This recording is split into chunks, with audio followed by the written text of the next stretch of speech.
Testing 1, 2, 3. Testing 1, 2, 3. Testing 1, 2, 3. Sounds good.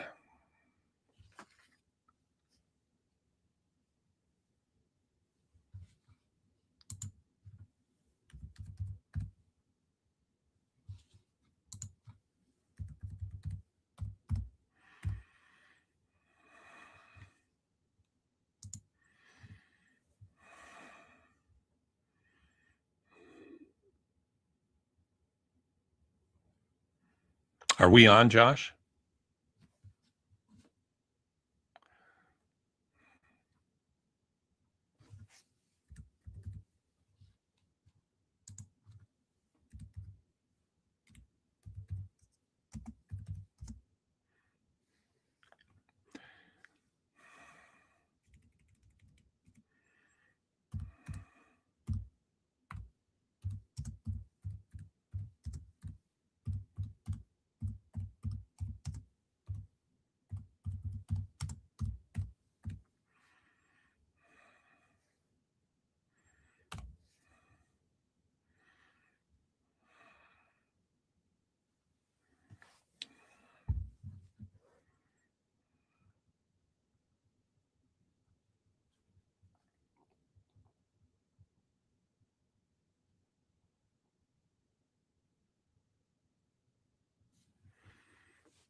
With Paul Sir on Sports 1440. They do have a timeout to decide not to use it.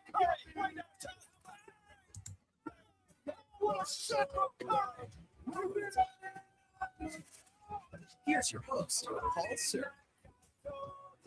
It's over, October, on Caroline Cordova.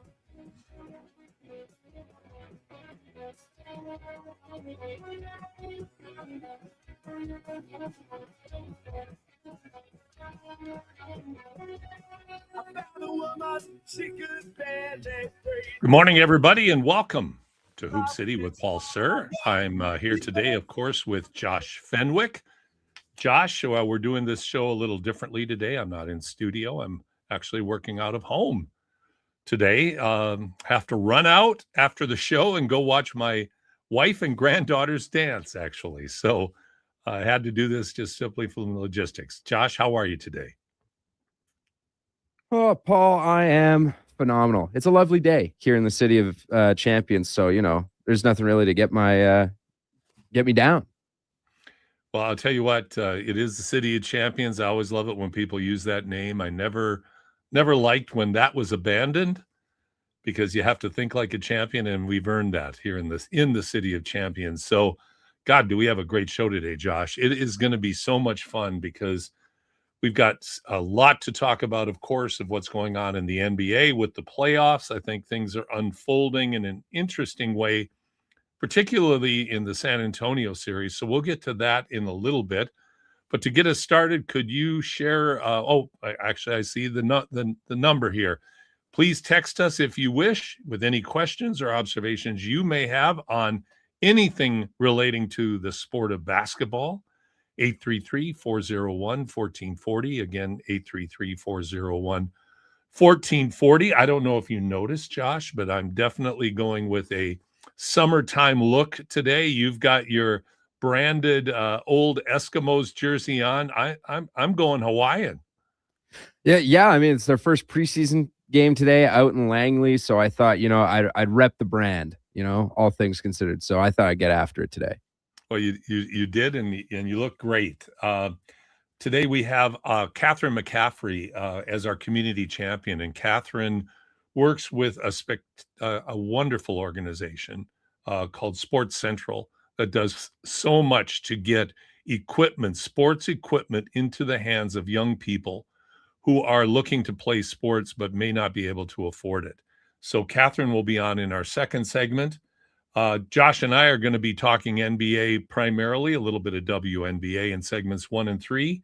At the top of the hour, we bring in Doug McLean and Mark Majot, no strangers to our show, and certainly no strangers to anybody who follows basketball in the city of Edmonton. Doug and Mark are longtime broadcast partners for the University of Alberta Pandas and Golden Bears.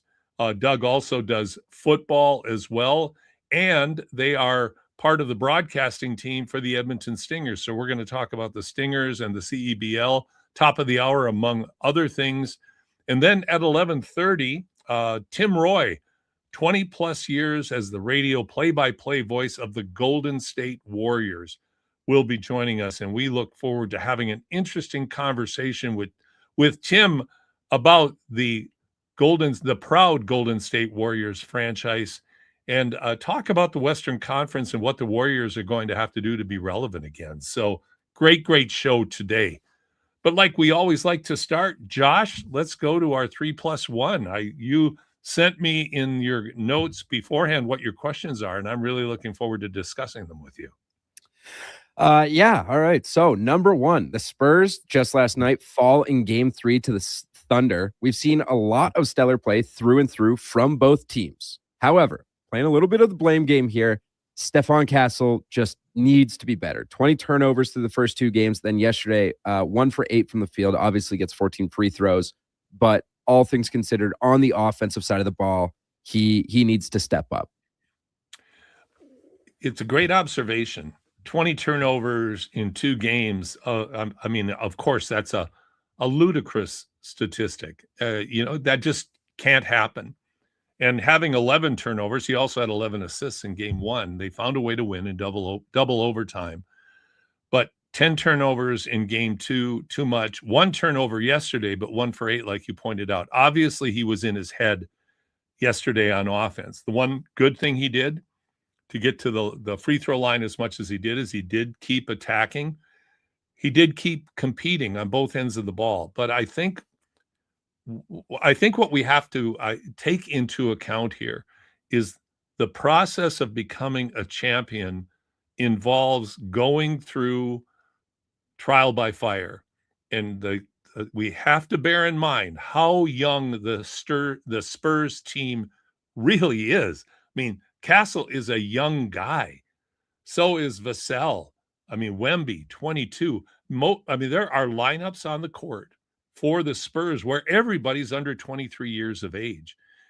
This is not something that you just step into and you overwhelm your opponent, especially when your opponent is the defending champion, NBA champion, led by the 2-time MVP, with a deeper bench this year, if that's at all possible. So I think in Castle's case, he has to learn how to play in these kinds of situations. It's been pointed out, I think, and by the way, Josh, I don't know what your feelings are, but I think the broadcast team of Mike Tirico, Reggie Miller, and Jamal Crawford is just fantastic. And you don't like them. Interesting. Okay, I think they're fantastic. Tell me why you don't like them. I can't believe you. I'm blown away right now. So let's go back to Monday night. All right. Wembanyama pulls the most insane shot that a 7'5" guy has ever pulled in his entire career, and pulling up from the logo and then swishing it. There should be, like, if Mike Breen was on that call, he would have debuted the triple bang. Like, they give good commentary, and I'm not taking away from that, but they are sauceless. Like it just seems pretty chalk, everything they do together. I like Tarico a lot, but like Reggie Miller is the color guy. He just has like the same like three things he says. Like, oh man, like I can oh, look at that. I'm like, come on, man, give us a little more. Give us something. But I'm not a Reggie Miller color guy. I think Reggie Miller is better with Jamal Crawford. When he is the lone guy along with Tarico or whoever his broadcast partner might be, I would agree with you. I don't think he's particularly good, but I do like the way Crawford and Miller play off each other. And maybe I'm a bit biased because what I do respect are guys that have walked the walk and bring that kind of experience and intellect to the game and observational. And one thing I've liked about Reggie, honestly, is his emotional responses at times to the play of what's going on out there, particularly when they're reacting to Wemby. But hey, it's acquired taste, no matter who you like or who you don't like. But going back to your original point, Castle definitely has to be better. But boy, oh boy, don't you just think it comes down to the bench? SGA's finding his rhythm, showing why he's MVP. Everybody's playing well. Chet Holmgren's playing well. But the guys that are really, really making the difference are guys like Caruso, McLean. My God, they picked McLean up from Philadelphia. Who would have thought he would have these kind of games? But my goodness, the contribution of hitting shots, guys who are way, way above and beyond their regular season three-point shooting percentages. Right now, they look like they're some of the greatest three-point shooters in the league. They're just hitting everything. Yeah, no, I can't take anything away from the Thunder depth. Like they have everything. Alex Caruso has probably been the second best player on the Thunder this series, and he's coming off the bench. Like it's psychotic. I like the pieces that they have coming off the Spurs bench. Keldon Johnson, I like Carter Bryant. They had Dylan Harper coming off the bench yesterday.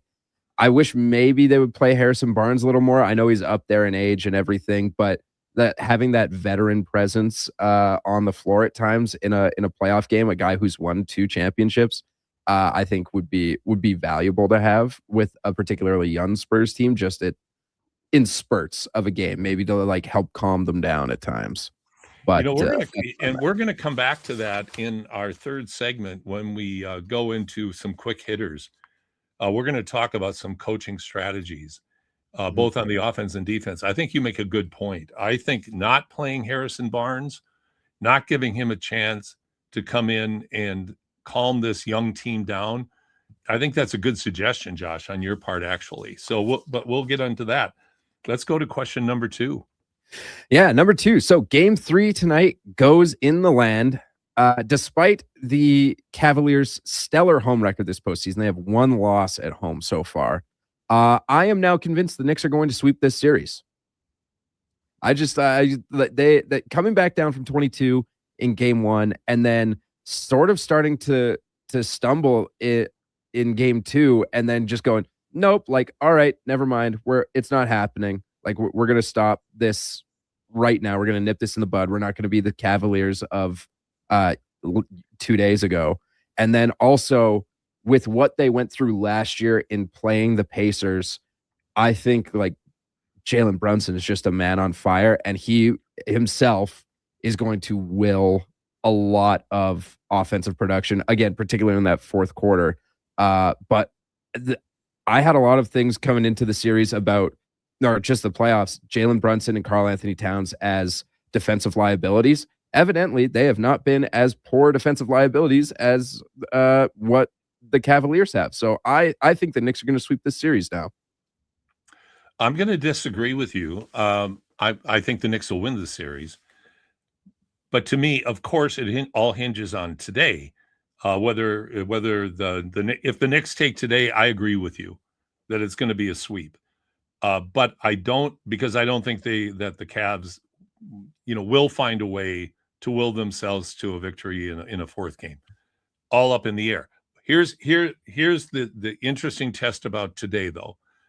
again, we have had great shooting. Josh Hart the other night. The reason the Knicks won so convincingly is Josh Hart had a career game. Definitely went out there with a chip on his shoulder after not being played in the fourth quarter. I think in game one, to finish my thought, I think I think Cleveland can beat the Knicks. I genuinely do. They are going to have to make some adjustments. One of the adjustments, and there was Draymond Green, who I'm not a huge fan of, but I respect enormously Draymond Green's defensive IQ. And he, in his podcast recently, talked about why are the Cavaliers putting Harden on an island with Brunson. Brunson, I mean, that's like having a Thanksgiving dinner when Jalen Brunson gets matched up one-on-one out front with James Harden guarding him.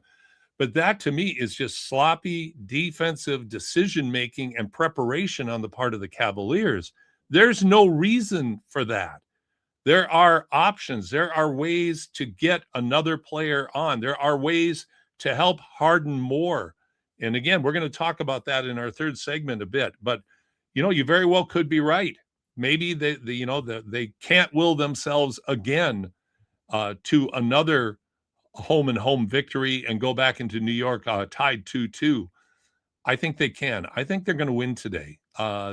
You talk about drawing on experience, and you mentioned correctly what happened last year against Indiana as part of their experience.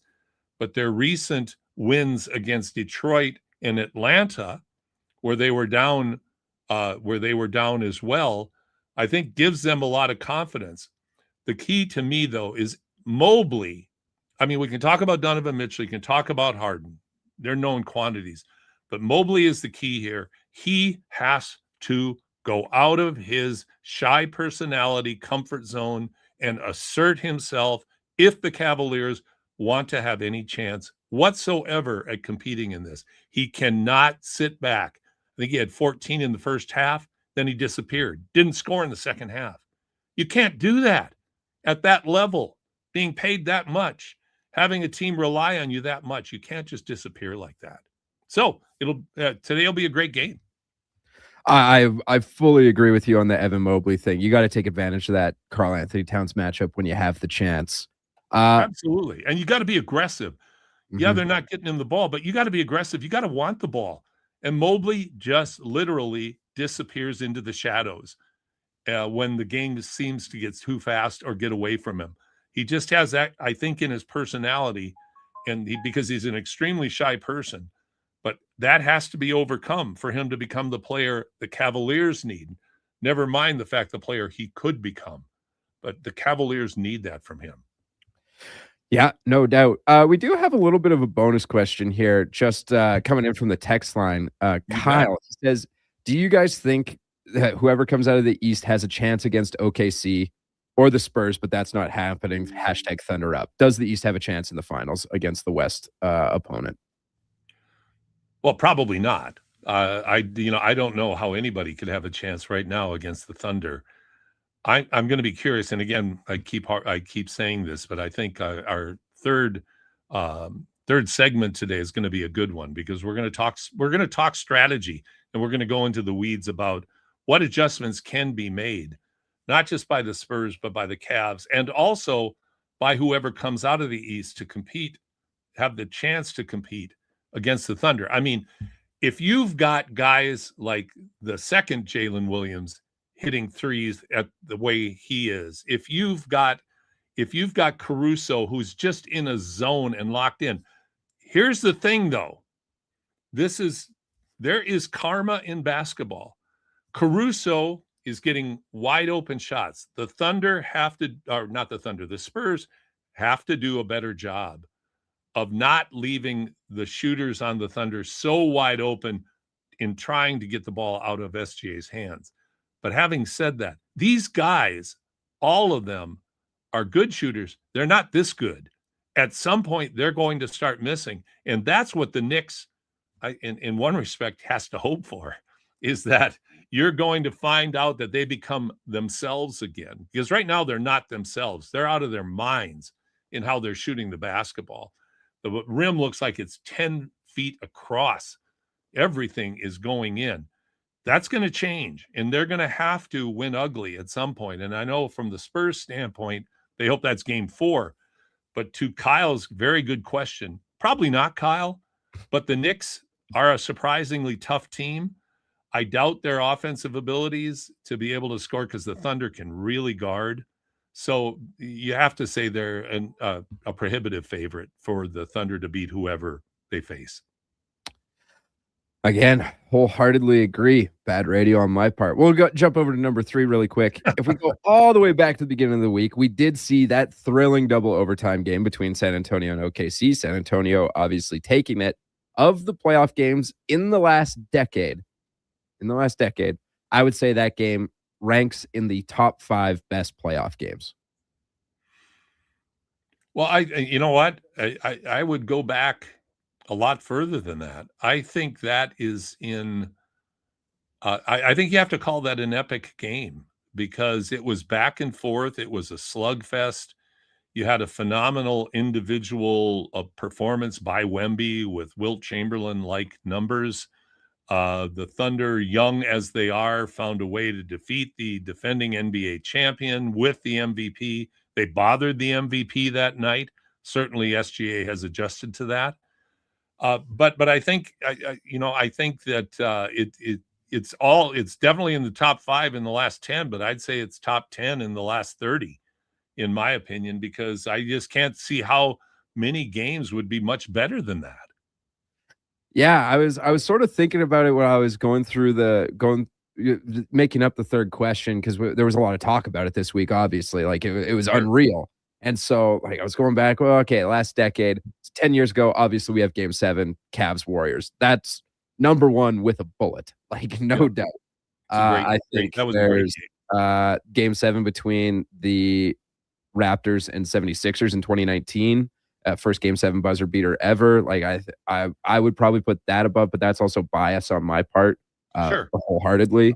But legit. I also think about like game 6 Warriors versus Celtics in the finals just a few years ago. And then I was like, ooh, what else could I even think of? Maybe one of the Pacers games last year, maybe. But like I just don't like I cannot believe the absolute meal that we were treated to in game 1 of this series to make us go, oh, like this is shaping up to be an all-time classic. This is like a buffet at Ruth's Chris. I mean, that was so satisfying to watch a game like that where two teams were absolutely throwing their bodies and everything they had in trying to find a way to win. It was ultimate competitive zeal and effectiveness, and the clutch shots, everything, everything about it was just fantastic. We're going to do our +1 when we come back for our third segment, but please stay tuned. We're going to do our community champion segment next and bring in Catherine McCaffrey from not Sport Edmonton. I apologize.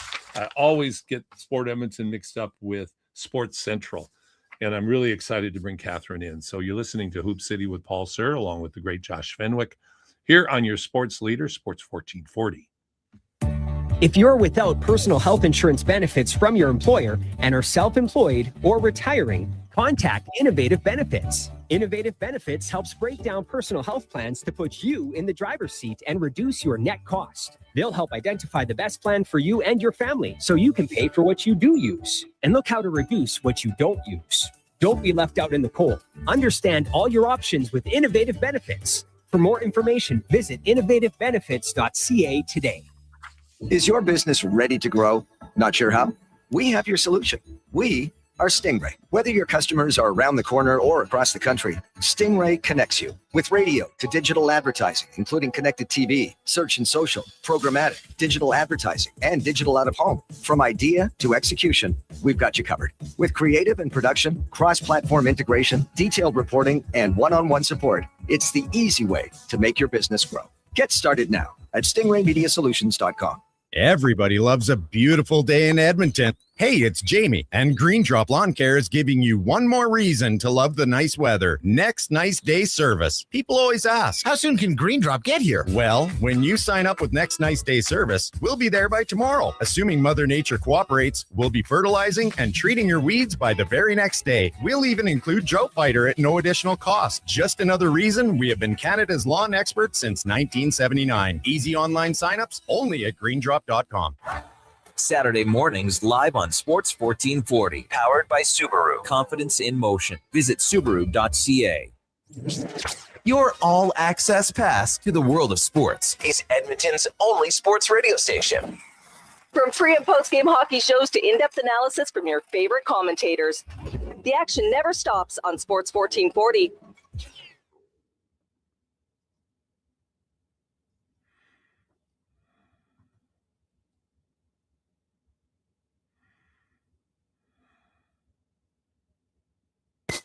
This is Hoop City with Paul Sir on Sports 1440. They do have a timeout. Decide not to use it. Curry, way downtown. Bang! Bang! Oh, what a shot from Curry! We did it! Here's your host, Paul Sir. Welcome back to Hoop City with Paul Sir, along with Josh Fenwick. It's an Electric Light Orchestra ELO morning today. We're going to be featuring some of their greatest hits from the 70s, and they were such an influential band. They were one of the first bands to really, as their name indicates, really start working with the technology that was developing 50 plus years ago, and had such an influence on music that we even listen to still today.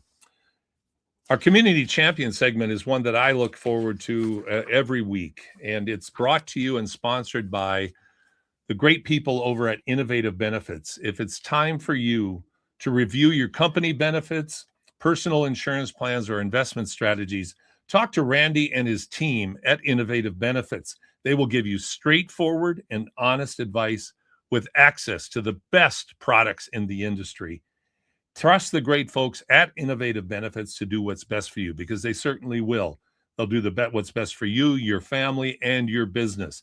To find out more, contact them at innovativebenefits.ca. That's innovativebenefits.ca.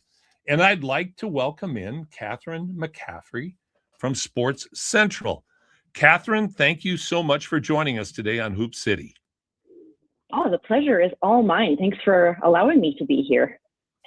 Well, Catherine, you sent me an email. I send out a weekly newsletter, basketball oriented, of course, and I appreciated your comments. You talked about your relationship with the Stingers, but I'm familiar with Sports Central. I've known Janet Tominik, who you work with for a long time. But yeah, and you guys do amazing things, but not enough people know what those amazing things are.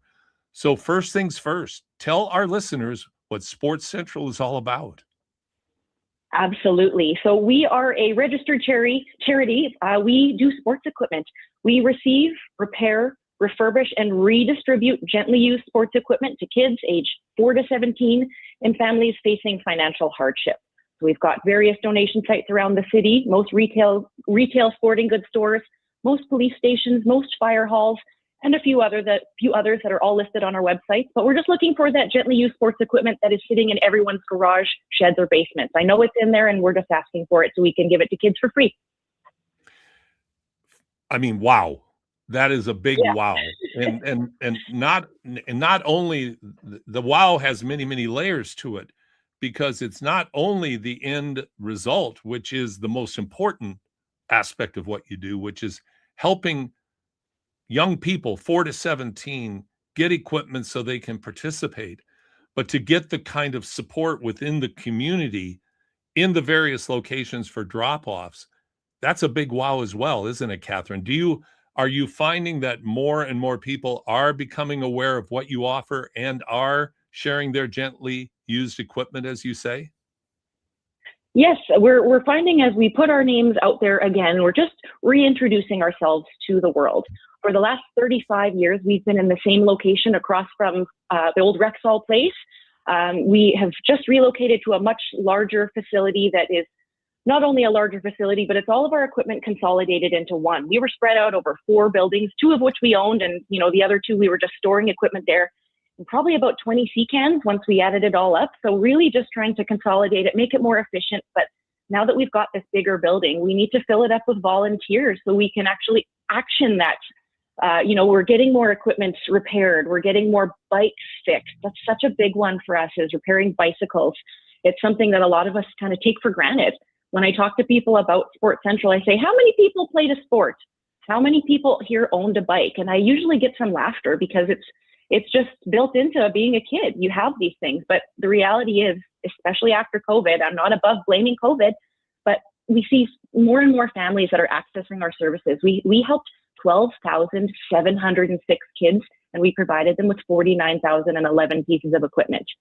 With our recent move, we're projecting in the next 3 to 5 years that we're going to be helping 25,000 kids, but we really need the volunteer power to do it. So kind of why I'm here today, to talk to your listeners. Well, I'm so glad you're here today, Catherine, and I'm talking to Catherine McCaffrey with Sports Central. Let's talk about the volunteer recruitment. How do people find out how to volunteer, what to volunteer for, and what's involved? What would be the best avenues for them to find this information out, Catherine? Yeah, our website, we did a recent website overhaul in the last year just to make sure that all the language was really clear and all the pages that people need to go through are super accessible. So just www.sportcentral.org and various different jobs. It's anything from actually driving our van. You show up at Sports Central, we give you the route for all the donation spots to go to. And you go to those spots, you fill up your van, and it's quite heartwarming to see all the generous donations. Then on the back at Sports Central side, we've got volunteers that will sort it by size, by sport, by level of repair. Then we go into our repair shop where we're, checking out and making sure gently used helmets are safe for the families to use. We're sharpening skates because that's just another barrier for families. It's about $10 for an off the street sharpening now, and when families have to leave our building and then go to one other spot, that's just more work for parents. I'm a parent myself, and it's a lot of work just to get in and out of stores, taking kids in and out of car seats, that sort of thing. So trying to remove the barriers from families as best we can. Then once we receive an order and the equipment is all repaired, we can either outfit a kid through our front doors, or we're sending it to different communities, either in our community, regional, or more local, or we're sending them more regionally up to Fort McMurray or Loon River, all kinds of different areas, because we're serving not just Edmonton, we're serving Red Deer all the way up to the northern border of Alberta. So it's not just within our city, it's wherever the northern border of Alberta takes you. Okay, so you have volunteers, obviously, doing a variety of things, from picking up to sorting to getting things ready. Now let's talk about how you reach the end users. How do organizations, how do communities find out about you, and then how do they communicate with you about what their needs are, both individually and perhaps for an organization or a group? Yeah, so we're serving kids and families through our front door. We're working with a lot of agencies. A lot of people have heard of KidSport. KidSport does the registration side of things, and right on their application process, it says, does your child need equipment? And if they check that box, we're getting that referral directly from KidSport. So we're a wonderful partnership. One cannot exist without the other. And then we've got other organizations that'll help with the programming side of things. So we're working with agencies such as KidSport, Catholic Social Services, the Newcomer Center. We've got about 75 and growing different agencies. There's also a full list of those on our website. Then we are we're allowing families to self-refer. Maybe they're not working with an agency, they just want to advocate for themselves. We're going to allow them to do that. We provide some information about how they can qualify, what they need to show us. Then we've got our really amazing community outreach program, and we believe this is going to be our largest area of growth in the next 3 to 5 years. So really, we're working with communities, community leagues, and schools, and again, locally and regionally. So if there's a community league, I live in the Ritchie neighborhood. If we happen to have an ice rink, I know that we would have reached out to most of the community leagues that have rinks attached to them, because we're going to offer them some recreational skates for kids, skates and helmets, of course. Every time a pair of skates leaves our doors, it gets a helmet too. But we want kids to be able to try the sport. We're serving a lot of new Canadians as well. So many people have never seen snow or ice before. So what an entirely new, wonderful experience that we can help support them and, get them experiencing things that are very much Canadian, very much Albertan. I'm talking to Catherine McCaffrey from Sports Central here on Hoop City with Paul Sir. Catherine, I hear genuine passion and enthusiasm in your voice about what you're doing. What is it about what you're doing? And maybe this is an obvious question, but I don't really think it is. What is it in what you're doing that drives this passion that you're expressing right now? Well, thank you for asking. So many things. As a young kid, I was always really active. I found gymnastics very, very young. And then when I kind of aged out of that sport, I went to track and field. And I thrived in the athletic sphere. I found that if I didn't have my athleticism, I had a really hard time focusing in the classroom. I was very much one of those kids. So my sport really allowed me to excel. I was on the University of Alberta track and field team. I was the captain of the team in my last year. I won a national silver medal in the indoor hurdles. It really impacted me. I believe it allowed me to, create the meaningful relationships I have along my professional career. It's allowed me to excel in my profession. And then when I became a mother, it became all the more apparent that families need to have these things. I was given a bicycle from a friend, and that's because I have someone in my community. Imagine being a new community member, a new Canadian, and not knowing anybody, not speaking the language, not knowing what the climate is like. We're allowing these families to simply let their kids be kids. We really believe every kid deserves to play and every kid deserves to have a bike. It's that simple. So that's really what drives me. It's my own history and seeing my kids grow up in front of me. My oldest son is now aging into our service ages, and I just really see how we're supporting everyone in our community. Well, Catherine, I really appreciate you sharing that wonderful background, because it is significant, and I think what it demonstrates clearly is the impact that sports can have on people and how it affects their life, not just when they're participating or competing in the sport, but how its tentacles grow throughout and permeate relationships, motivations, self-esteem. All of those things can emanate from sports. Sports, along with many other activities, can be just such a godsend for people. And now you're dealing with people, as you have articulated very, very well, who are in need, real need of not just financially. And I know that's a big part of it, but also they're oftentimes, if they're new Canadians, they don't know where to start. So to be able to link them into the equipment, and you said something key as well, and I am a passionate believer, and just such a passionate believer in the community federation that we have here in our cities. And I think that needs to continue to grow as a resource and an access point for so many people. Just so many remarkable, hardworking volunteers and that are helping people out in our community. But then when they link in with what you're doing, Catherine, you're making a real difference in people's lives. And I'm so excited to hear about your plans for growth as well. Now, tell me, here we're going to end our interview on this. I want Catherine McCaffrey to give her best pitch to why people should reach out and become part of your efforts at Sports Central.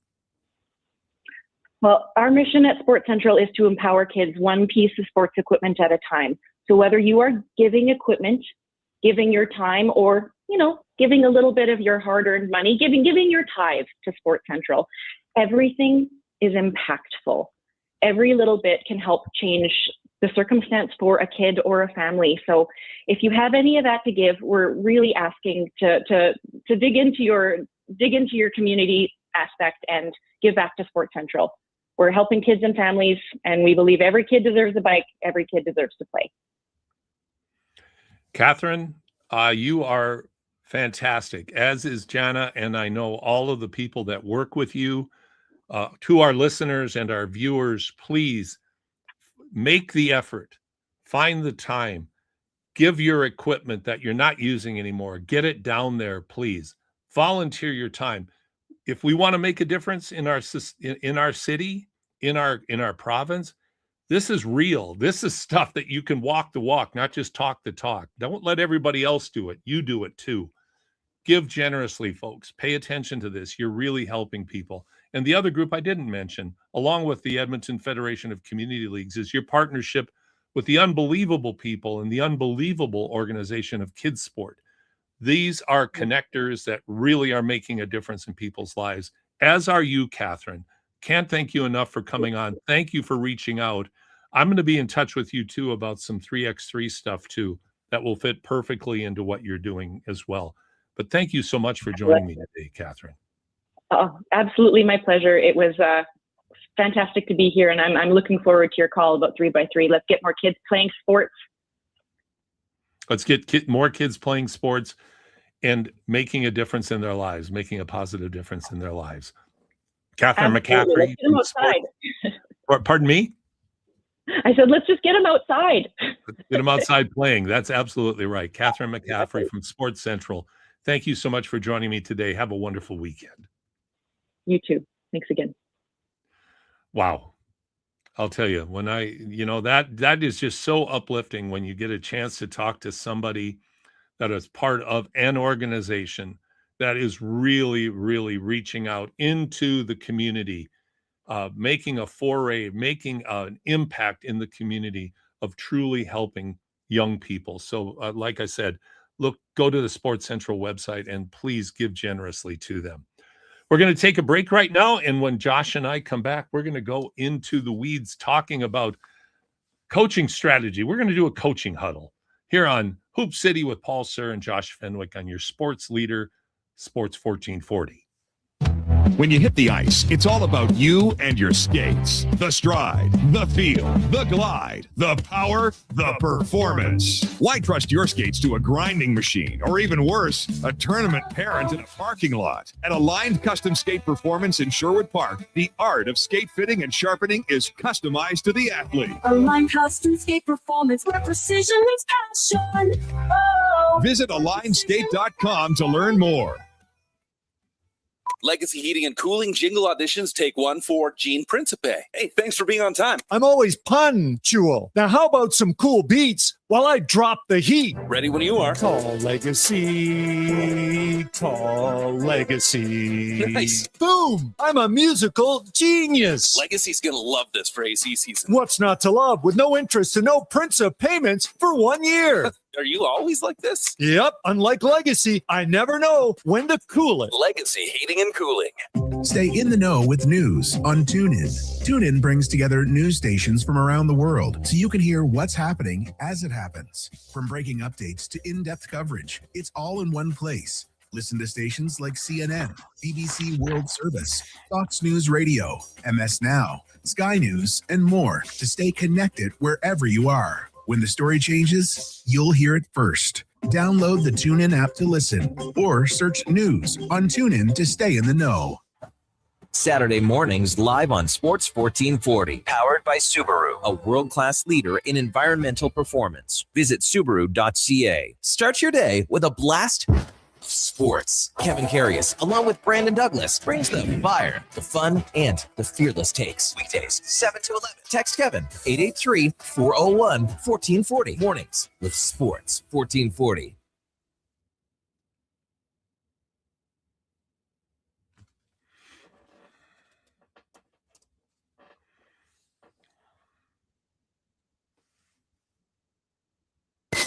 This is Hoop City with Paul Sir on Sports 1440. They do have a timeout. Decide not to use it. Curry, way downtown. Bang! Bang! What a shot from Curry! We did it! Here's your host, Paul Sir. Welcome back, Hoop City. Paul Sir, Josh Fenwick. Josh, let's go into the weeds a bit about strategy. Let's start talking strategy here. I'm going to go back. We'll get to your Harrison Barnes comment in just a little bit, but I'm going to ask you an overarching question. Sure. Are the officials and I'm speaking specifically with San Antonio and OKC right now, are the officials hitting the balance on letting physical play be an important part of the game, letting it go without it affecting the game and not going too far? Are the officials hitting that balance, in your opinion? Yeah, so I got into a big Twitter fit yesterday with a guy about how I did That's what I not. love about Twitter. You're talking to a guy. You have no idea who the guy Oh, is. from a text line, Team D. We were just arguing for the sake of arguing, I guess. Sure, But fun stuff. I do not think they had been hitting the balance. Like, I thought game 2 was a real. I didn't have a problem with it in game 1. I don't think. Like, it was like, yeah, some animosity. They didn't like each other. The defense that was played, particularly by Oklahoma City, like, I'm not trying to take anything. I'm not just trying to give the Spurs a pass on playing physical defense or anything at all.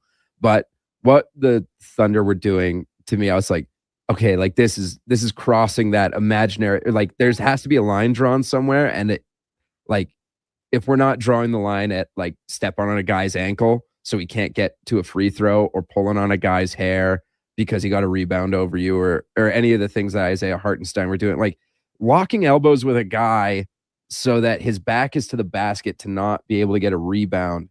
I'm like, okay, that's blatantly just against the rules. Like, you can't do that. And so I thought that they shorted up yesterday a lot with those 2 plays from Steph Castle in particular, where he was on a fast break to get a layup and was the recipient of 2 incredibly hard fouls. For both of those to get called, I was like, okay, like they understand that the physicality that is being brought to this series is slightly more dangerous than just, oh yes, a physical series all in all. Well, the one thing I would add to that, though, is one of the 2 hard fouls on Castle going in for a layup, which should have been uncontested.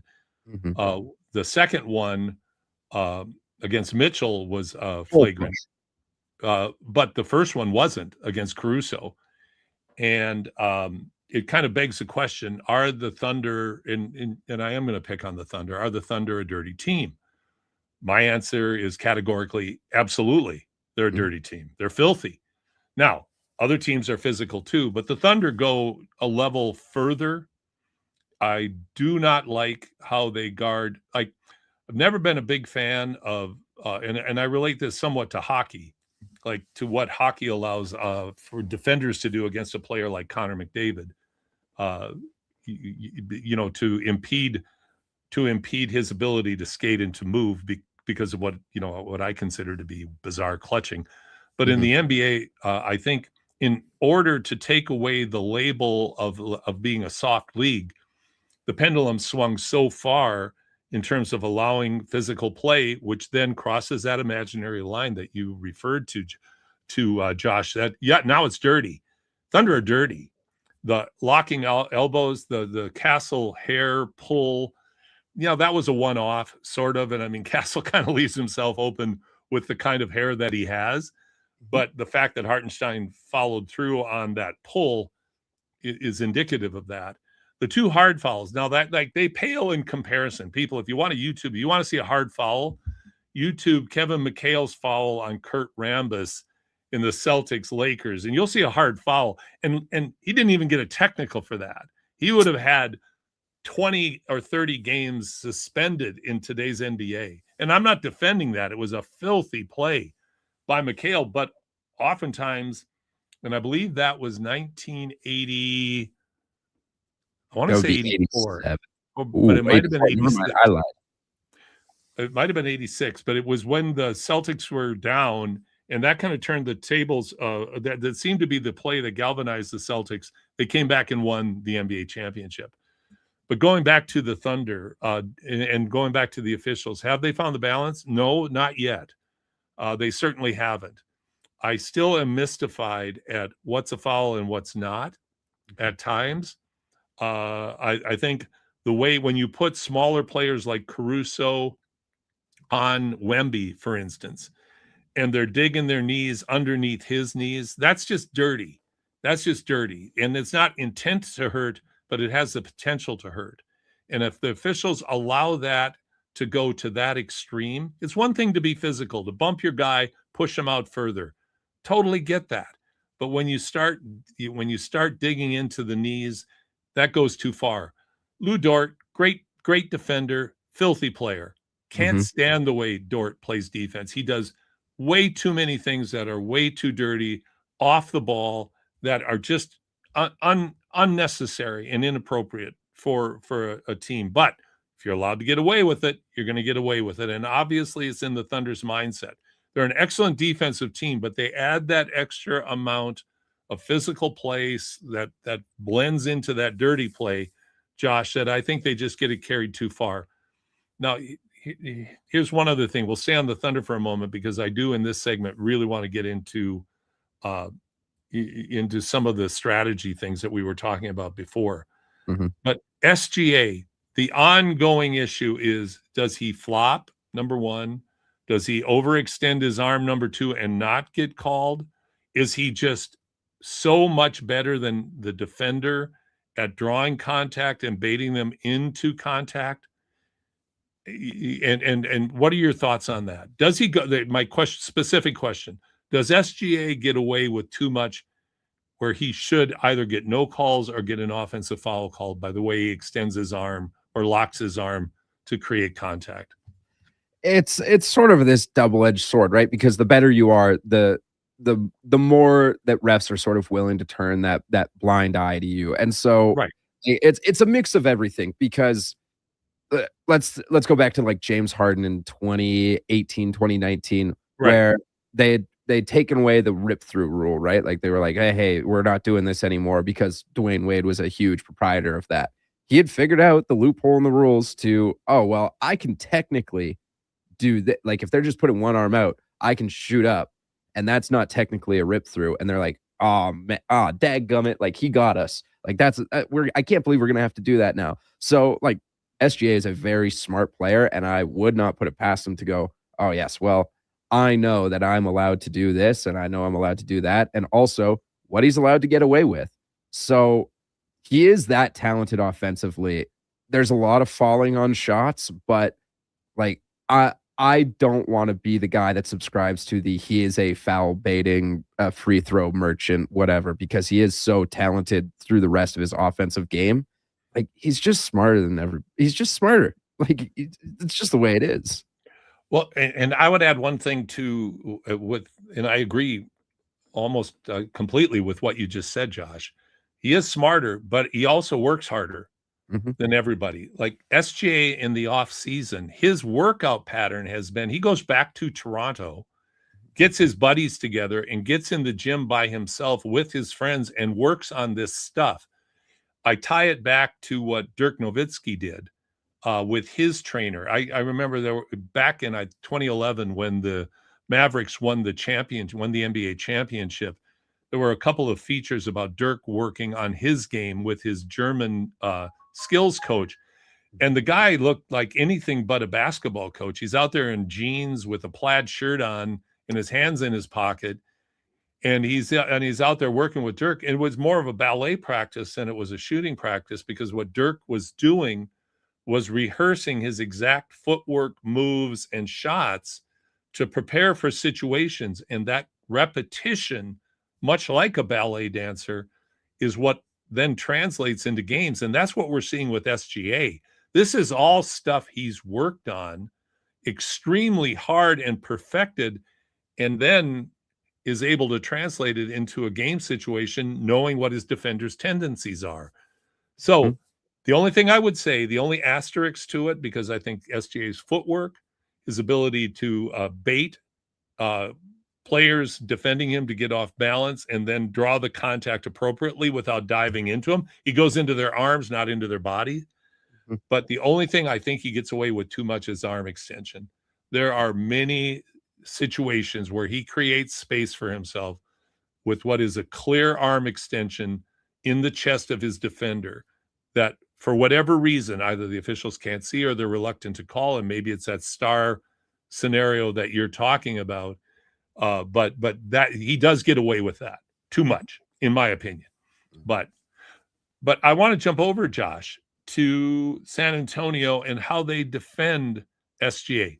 Sean Sweeney, their assistant coach, who has been getting a lot of TV time and a lot of conversation in the media, both by the broadcasters, but also by many articles. There was a major article in The Athletic yesterday about Sweeney and Don Staley being possible options for the Dallas Mavericks, for instance. And Sweeney, played with my son Steve at Cretan Durham Hall in St. Paul, and nobody deserves it more than Sean, but he developed third best defense in the league.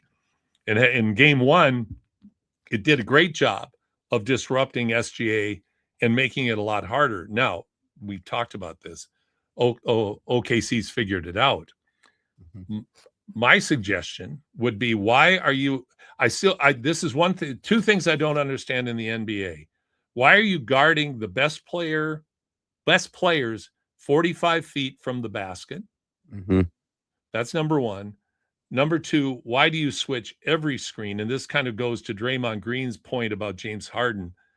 Why do you switch James Harden on to Jalen Brunson 40 feet from the basket when it's just like a wolf?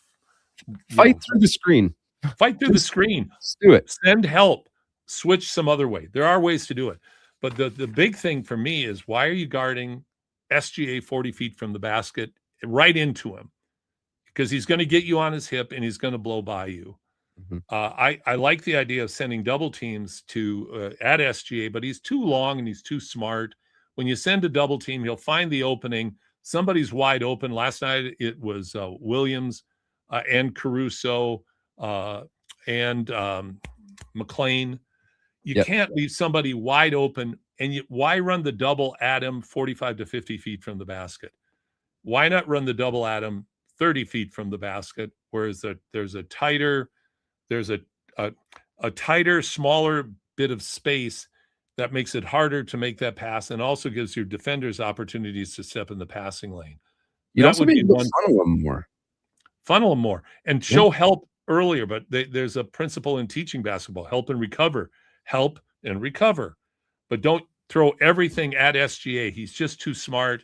And now when you've got there, and to the Spurs defense, for their defensive strategy, you're picking your poison. You want SGA scoring all the time and going to the free throw line every time, or do you want to make somebody else score? Unfortunately, they're leaving Spurs players wide open. And right now, as we talked about earlier, Josh, the bench players are hitting everything. Yeah. Chris Paul had a great breakdown of this, maybe on NBA Today a few days ago, where he was talking about in the NBA, you have hot players and cold players. There are players who just get hot, and there are players that can do whatever they want from cold. And SGA is what they consider a cold player because, well, they can score at any point. So in reality, don't let them get going early. Just let the other guys get going. Stop the cold player, which is why they focus so much defense on SGA, right? I believe I'm saying this correctly. Again, this is a few days ago that I watched this Chris Paul clip. Super smart. Go find it, everybody. But it was like, but you gotta find the balance, and particularly when it comes to OKC, I remember when I subbed in for you a month back and had Andrew Schlecht on the show. I asked him what would be the one main detractor that would stop the Thunder from going back-to-back this year, and he said it was three-point shooting. And this was post McCain trade, who shot 2 for 10 yesterday, but is by far their best three-point shooter. They're just really hot from beyond the arc right now, but I think you're almost willing to live with that. They shot 48% from three yesterday, I think. I had it right in front of me. Then that's way above their season average. Like, right. As the Spurs, you sort of have to be willing to go, yeah, well, they beat us beyond the arc tonight. We still don't feel we need to focus too much on that, because what their bread and butter has been all year is 15 feet and in. Good points. And, Paul's analysis is right on the mark. There's a counter school of thought, and this goes way back to Bill Russell and Wilt Chamberlain. Bill Russell's defensive strategy when he was the player coach of the Boston Celtics was, I will guard Wilt. I will not stop him, but don't let his assists beat us. Mm-hmm. And so Wilt might get 40 on Bill Russell, who was one of the greatest defenders in the history of the NBA. But Wilt, again, great offense always beats great defense. but don't let his teammates beat you. So the counter, there's a balance in there somewhere where you can't leave guys that wide open that much and expect great results, because they're still not stopping SGA. He still last night got to the free throw line, 15 times? Yeah, I mean, right around there. That's what you can't do. You can't have both go wrong. And I think that's what and I know that's what they're trying to figure out in San Antonio, is how do we disrupt this now, because they've adapted to our initial defensive strategy. There's another key though here. My final thought on this, on San Antonio primarily, because we're going to talk Knicks in the next segment with Mark Majot, because Mark's a hardcore, diehard Knicks fan. But Wemby has to establish and maintain his inside presence for the entire game. He really came to life inside in the second half, especially in the fourth quarter, mindfully going into the low block and mindfully trying to get the ball closer to the basket. First half, he floated. You cannot have Wemby float. That is a distinct advantage that they have to maintain and play inside out. Get the ball to Wemby. He doesn't just have to shoot every time he gets it. Yep. When they send 2 and 3 guys at him, like the Thunder in terms of finding the open players, Wemby is very capable of finding open players for the Spurs as well, which is going to make everybody else's life a lot easier, because if he's not inside, they can help off him. And that was what made it so hard last night for Harper to get going, plus the fact that he's injured. Yep. What a shame, of course, that Fox is injured too, because you really need all hands on deck for the Spurs to have a shot at beating this fantastic OKC team. Great discussion, Josh. Good job. Hey, thank you. I coached once upon a time. It was only grade 8 girls, but I still coached. Still coaching, and we all have opinion. We're all armchair quarterbacks anyway, so we're not doing the actual work. We're going to take a break right now. When we come back, we're going to talk CEBL, Edmonton Stingers, with the voices of the Stingers, Mark Majot and Doug McLean, and then we're going to talk Knicks and a bunch of other stuff as well. Here on your sports leader, Sports 1440 with Hoop City with Paul Sir and Josh Fenwick. The world doesn't stop. Neither should your news. TuneIn keeps you connected with live news coverage from every corner of the globe as it happens. From breaking updates to expert analysis, hear every angle from known stations like BBC, NPR, Fox News Radio, CNN, and more. Wherever you are, TuneIn is your front row seat to the news that's shaping the world. Download the TuneIn app to listen, or search news on TuneIn to stay in the know. Real protection starts from the ground up. Timberland Pro Boondock Boots provide industrial-grade protection and legendary durability. Their new BOA series give you unmatched fit and performance, coupled with all-day anti-fatigue comfort. Find the largest selection of Timberland Boondock BOAs at all 3 of our Edmonton job site workwear locations and online at jobsiteworkwear.ca. Job site workwear, tough different jobs. Smart, connected, community driven. Jason Greger sets the standard for sports talk in Edmonton.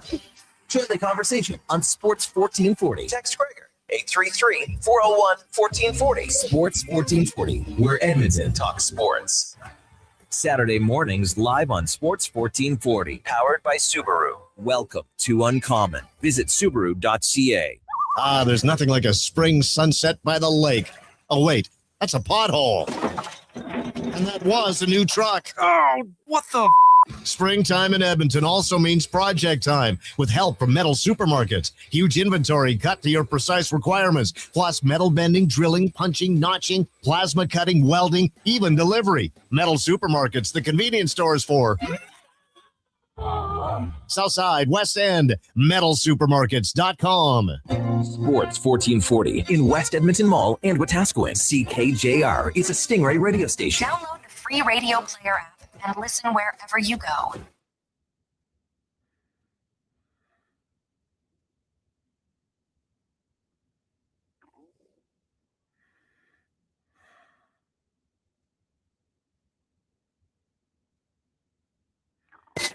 This is Hoop City with Paul Sir on Sports 1440. They do have a timeout. Decide not to use it. Curry, way downtown. Bang! Bang! Oh, what a shot from Curry! We did it! Here's your host, Paul Sir. Welcome back to Hoop City. Paul Sir, along with Josh Fenwick on this Electric Light Orchestra playlist morning. And I'd like to welcome in two electrifying personalities, two of the voices of the Edmonton Stingers broadcast team, also very familiar voices with the University of Alberta basketball programs, both for the Bears and the Pandas. I'd like to welcome in Doug MacLean and, of course, Mark Majot. Doug and Mark, good morning. Mark, there is no doubt whatsoever about your loyalties in the basketball playoffs right now, as I fully expected to see the New York Knicks cap on.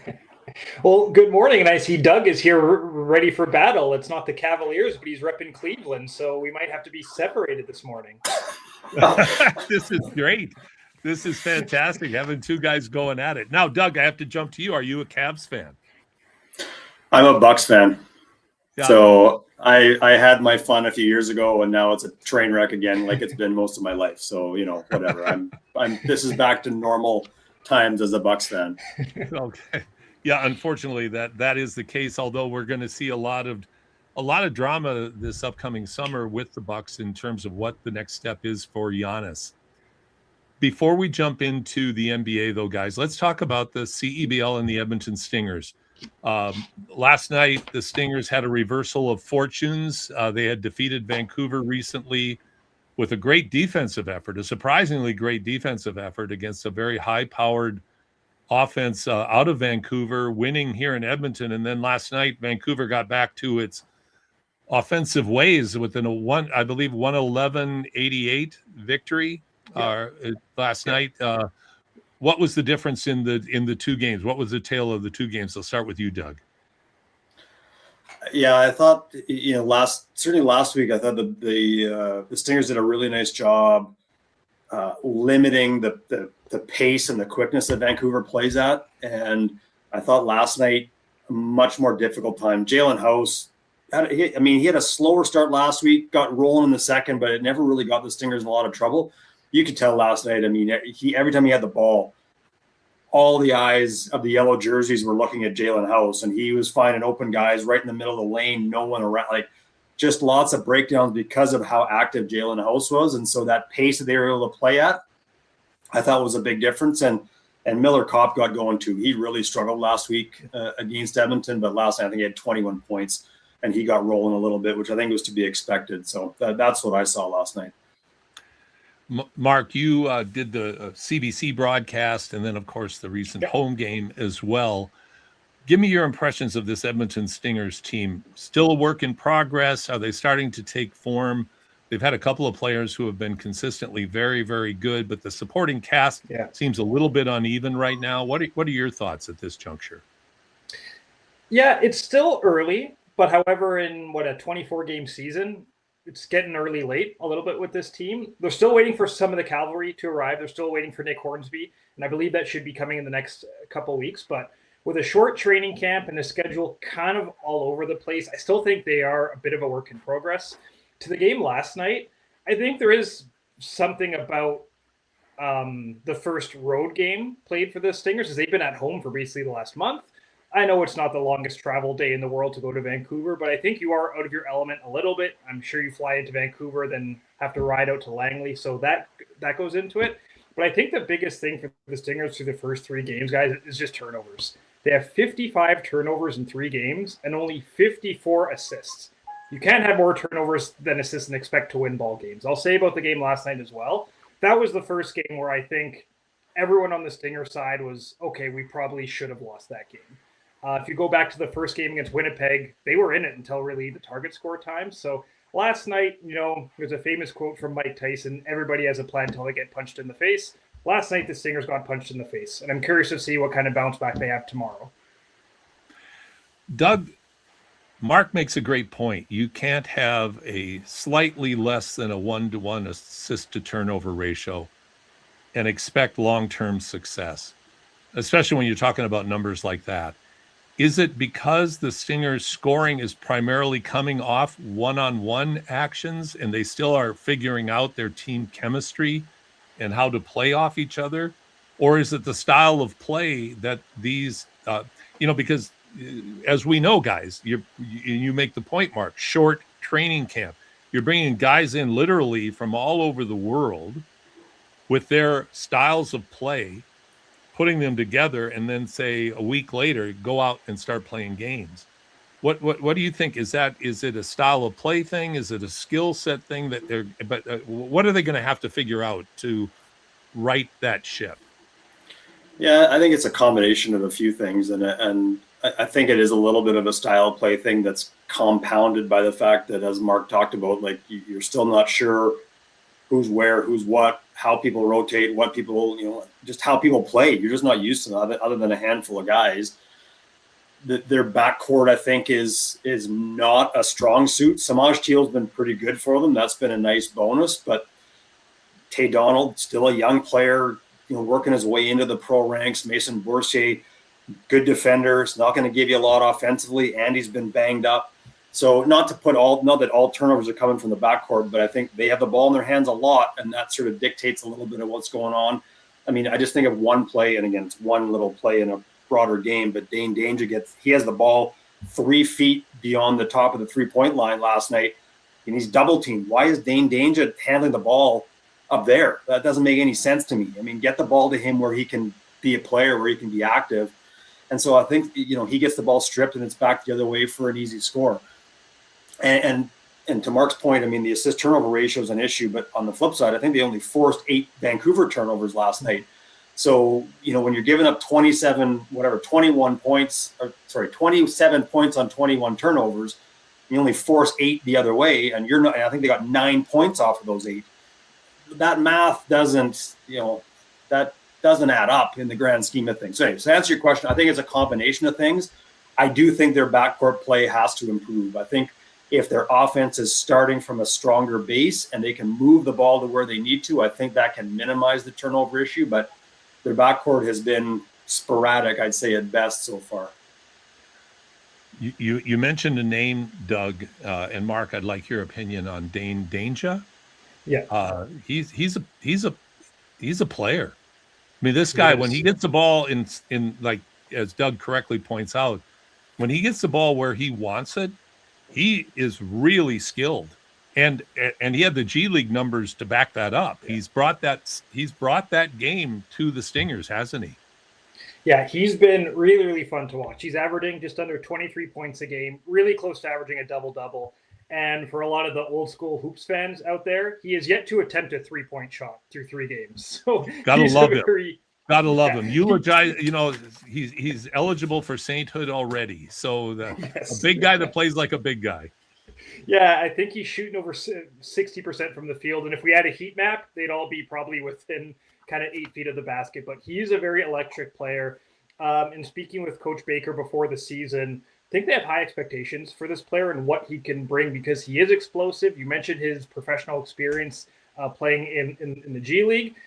At times, he can get himself into foul trouble, which that happens to the best players from time to time. But I think as he continues to grow, mature, and evolve, he's going to be a real force on this team. If you look at their stats, they're looking for depth scoring. Danger can't do it all by himself. I'm not saying he's trying to do it all by himself, but he leads the way with just under 23 points, and I think the next closest player has 13 points per game. So there is a bit of a drop, and Doug mentioned last night he gets double teamed. That's what teams can do. If other people aren't scoring, they're just going to throw the house at Danger and make someone else beat them, and that's, I think, what we saw last night. Now they face Niagara tomorrow, who's off to a surprisingly bad start, given the kind of tradition and program they have. What is it, Doug? Is it just they probably? I'm not familiar with the intel on their team, and we know from our long time association with the CEBL and with the Stingers is that teams are a work in progress early in the season. Other teams that players that you've recruited, that you've signed, that are coming in aren't ready to come in yet because they're still playing they're still in playoffs overseas. What talk about Niagara? Do they have their full team? Is this just an off year for them? Is this just a slow start? What's your impression thus far?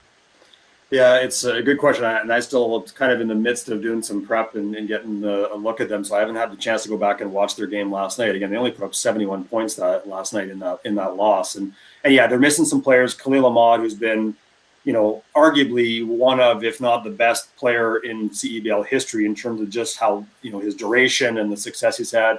3-time first team All-Star, former player of the year, I think he's the 2-time now championship weekend MVP with their 2 wins in the last 2 years. So he's not there. And as far as I'm aware, will not be back yet for the game tomorrow. They miss him. It's a new coaching staff too.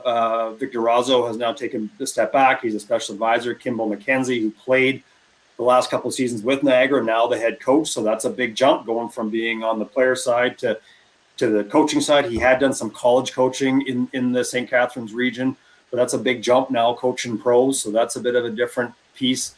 They have a lot of guys back on their roster still. Again, Curtis Hollis, I think, may play tomorrow. I think that may be his first appearance. So they've got players on their roster who have CEBL experience with them, but they're not all back. So I think they're facing some of what we see with a lot of teams at the start of the year, just that jumbled mix of who's in the lineup and who's not, and you're waiting for your guys to show up. And it's tough. The starts are hard, but so I'll keep doing my prep later, but I think it's a team that will strengthen as they go along. Again, these are arguably the 2 best franchises in the league's history. Both teams have won 2 championships, the only teams to do that. They've both made the playoffs in every single season. So there's a lot of pedigree between these 2 teams, and I think we'll see, a pretty good matchup tomorrow, even if neither team is maybe at their best right now. You're listening to the Deep Dive on Hoop City with Paul Sir. I am joined by the 2 of the voices of the Edmonton Stingers, Mark Mageau and Doug MacLean. Mark, you've been involved with, as I mentioned earlier, with the CEBL right from the get-go, with the Stingers right from the get-go. What are the biggest changes that you've seen in the league thus far? When you think of year number 1 with Xavier coming to town and his crew, Jordan was a major factor as a player for all the years that he played, of course. But then you look at his teammates. But when you look at that first year's Stingers team, compare it to a Stingers team now and the league in general, what are your thoughts about the CEBL? Is it a steady upward trajectory of better and better players and better basketball games? Yeah, I think that's very fair to say. I think the league is continuing to grow. I don't think it's taken a seismic leap forward. I don't mean that as a derogatory word whatsoever. I feel like they've been taking slow steps year after year after year. I feel like the league and teams itself are just it's not a lot of flying by the seat of their pants. And in 2019, I think everyone involved in some of those broadcasts would agree. I think we were kind of flying by the seat of our pants at times during those. So I think that there's just more experience. There's more maturity from top to bottom. I think there's just a general sense of we've done this before. And I think the product speaks for itself. If it's a really good game, if it's going back and forth, I don't care if you're an NBA purist or an NCAA purist, it's really good basketball in the CEBL when you have 2 really good teams going at it. So I think it's just continuing. Something about Canadians, we're self-deprecating. We like to maybe not take ourselves as seriously as we should at times.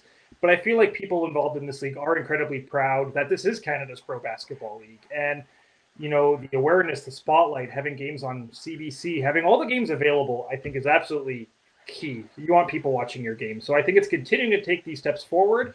This is year 8. I'm curious to see where they're at in year 9, year 10, moving forward. I think they built a really good foundation.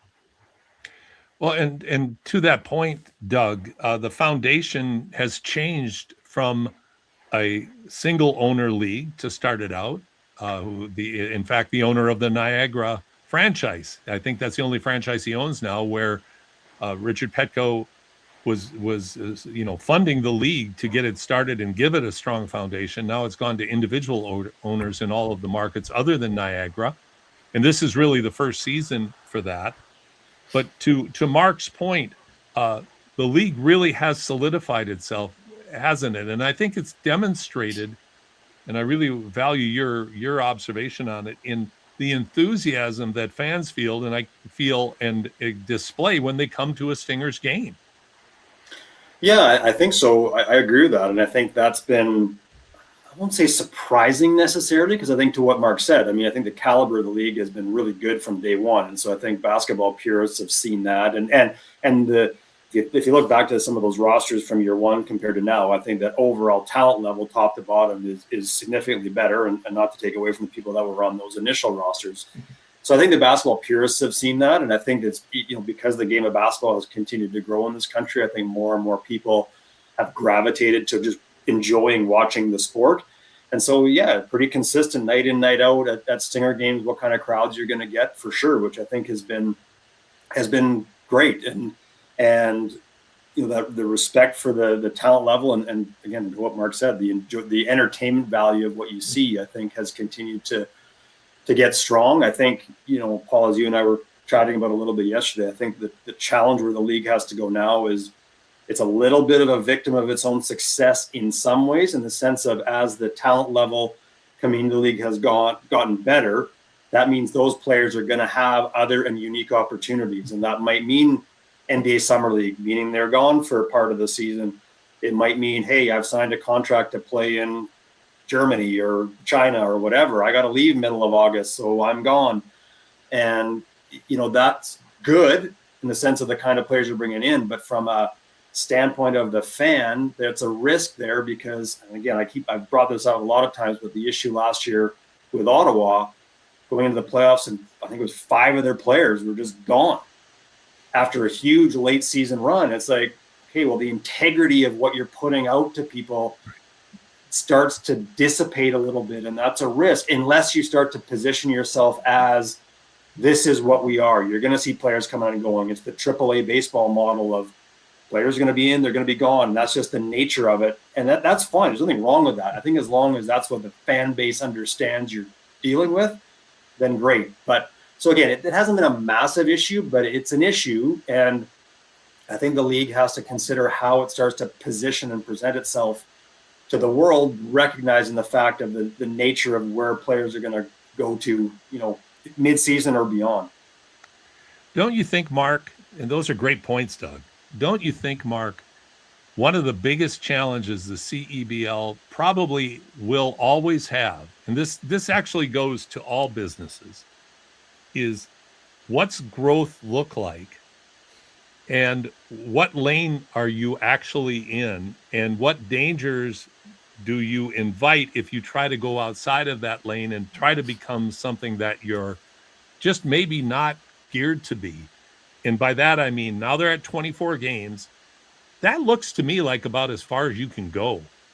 And, and making the season longer for the reasons Doug accurately described, you really can't because of the kind of league you are and the kind of opportunities these players are going to have going down the road. So my question to you, I guess, Mark first and then Doug, is the CEBL in this model with this number of teams, is that good enough? And then should they focus just on continuing to make their processes and games and all of that better? Or do they need to focus on some sort of expansion mentality? Well, between the three of us chatting and also Josh on the other side of the glass, how many leagues have we seen rise and fall within a 10-year period over the last 40 years, right? Like when you talk about too much, too fast, too soon, I think of the USFL. That was a little bit before my time, but I've read books, I've watched documentaries, and they were going fine until they tried to go a little bit too big, and then that league absolutely collapsed. So, Paul, if you're asking me what I would do if I were in charge of the CEBL, I would just try to keep things as status quo as I possibly could for the next few years. Let's let this simmer. Let's let our processes get bigger and stronger. Let's not get too big, too fast, too soon. Let's not expand to markets. The CEBL has already had a couple markets that have been one and done or two and done. And listen, the league survived, but those are gaping holes in those communities that you don't really want to see in other markets. So I think what they have right now is perfect for the schedule, the size of the league, and everything. I love the playoff format that they got back to this year. I think they're making some good decisions, but I don't think there's anything wrong with keeping things status quo for a few years because I think what they have right now is working. to your schedule point, I think anything more than 24 games, you're asking a lot more of your fans, of your players, and all that. A lot of your players are already missing you from the start or the end of your season as well. So I would just try to keep things for a couple of years, let that simmer, let the revenues continue to grow. And then maybe for year 11, you look at, okay, we have this benchmark. What are some other things that we can look to add and maybe expand? How about you, Doug? Great points, by the way, Mark.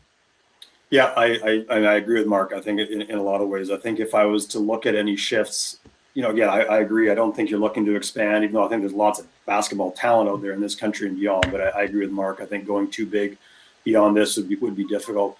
Honestly, and then I say what I'm about to say. I don't know the math on the business side, so I preface what I'm about to say with that. I would actually, in my mind, I would actually look to condense the season a little bit, maybe go back to 20 games, shorten the start of the year to the end of the year, because you might minimize some of the late arrivals, early departure issues.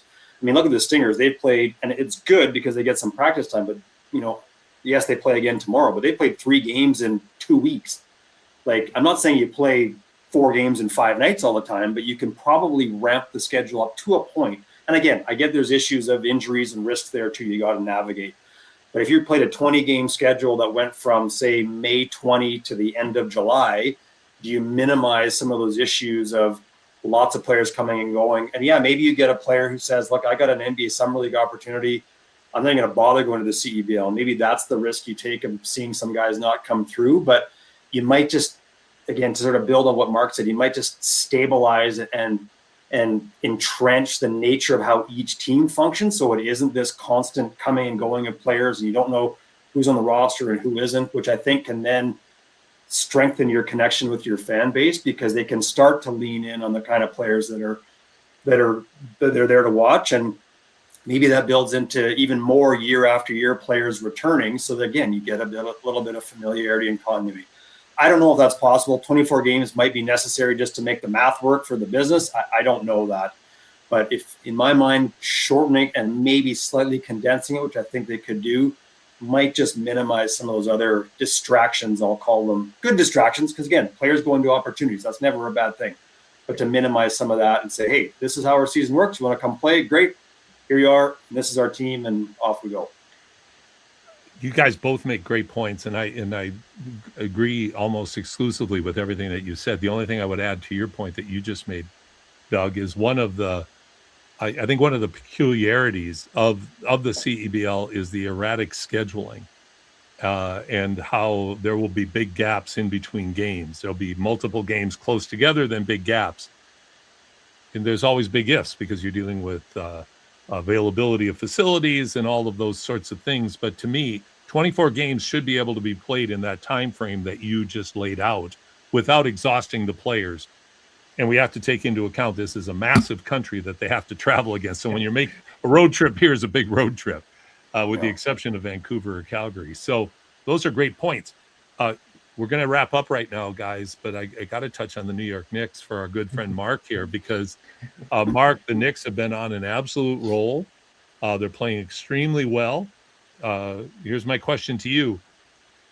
Josh has boldly stated in his opening comments that the Knicks are going to sweep the Cavs. Is that, and I'm not asking you for the Saturday Night Live Ditka thing, where, yeah, of course New York's going to win. But what I'm asking you is, do you think the Knicks are going to sweep the Cavs?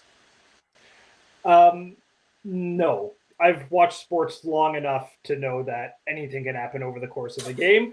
But I do think this is going to be, I think they call it a gentleman's sweep, Knicks in 5. I think the Cavs are going to take one of the ones, 3 or 4 in Cleveland. Then the Knicks are going to take care of business on home court in Game 5. They have been, as you mentioned, red hot. They were down 2-1 to Atlanta, and the sky was falling. Fans wanted Mike Brown out. They wanted to trade for Giannis. They wanted to blow everything up. And then they rattle off 9 consecutive wins, I think, at this point. They are just red hot right now. Yeah, and they're healthy, which is also huge. Looking at the Cavs, I don't think Donovan Mitchell's at 100% right now. And while we all love to pounce on James Harden, I've been doing that. But I also want to point out he's not 26 years old anymore. I think we know exactly what James Harden is at this point in his career.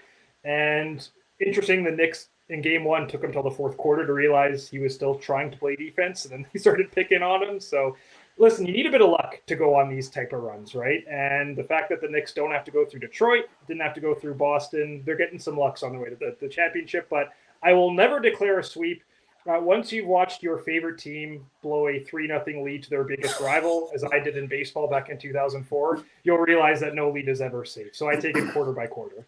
Scarred for life. And I would ask you totally about I would ask you about the Bucks, but we all know why I can't, Doug. So I don't know. Well, I'm assuming their golf games are going well. I have no idea what's going on. They're having a great time at the beach. Who knows? Mark and Doug, thank you so much for joining us. What time is the game tomorrow over at Hall D at the Expo Center? Tip off just after 4 o'clock, and games available on CBC Sports YouTube, CBC Gem, and CEBL Plus. And I'll tell you what, folks, make it out there. But if you can't, listen to these guys because they're fantastic. They really appreciate your being in today.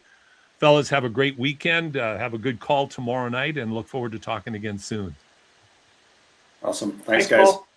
Go Knicks. Thanks a lot. Mark Michaud, Doug MacLean joining us here. We're going to take a break right now. Real excited about our next guest, Tim Roye, longtime voice of the Golden State Warriors, will be joining us here on your sports leader, Sports 1440 on Hoop City with Paul Sir and Josh Fenwick. Own and run a small business? Innovative Benefits provides private health service plan setup, as well as administration services for businesses like yours. But the best part is, Innovative Benefits offers benefit plans that cost less than the industry average, 20 to 40% less. And they provide 100% coverage with no insurance company rules, administration, or interference. So if you have medical, dental, or healthcare expenses, their plans will always increase your cash flow. Visit innovativebenefits.ca for more. Running a business is tough. Finding new customers shouldn't be. Stop chasing leads. Let them come to you with Stingray, offering you access to more digital, outdoor, and traditional advertising platforms, including radio, connected TV, search and social, programmatic, digital advertising, and digital out-of-home. So while you're closing the next deal, Stingray is working for you to deliver more leads, more customers, more sales. It's that easy. Get started now at stingraymediasolutions.com and always be closing. Legacy Heating and Cooling is your supplier of maximum comfort, bringing you the cool AC you need. You just have to call Legacy.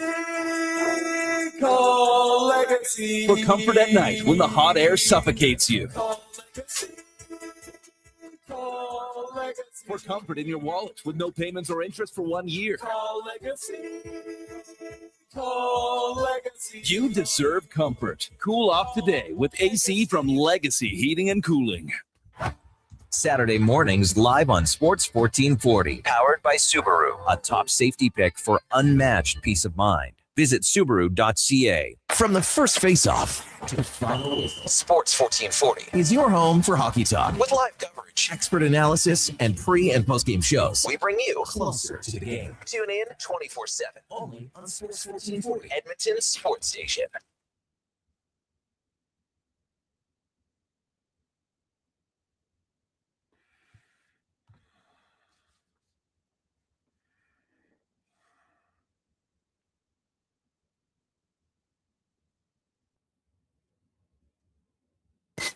This is Hoop City with Paul Sir on Sports 1440.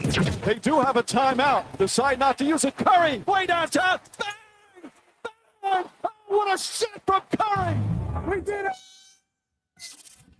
Here's your host, Paul Sir. Welcome back to Hoop City with Paul Sir. Thank you so much for spending your time with us on this Saturday morning. I'd like to welcome to our program right now someone I haven't had the opportunity to speak with for a number of years, but I'd like to welcome back Tim Roye. He's the longtime radio play-by-play voice of the Golden State Warriors, 20 plus years. Tim, welcome back.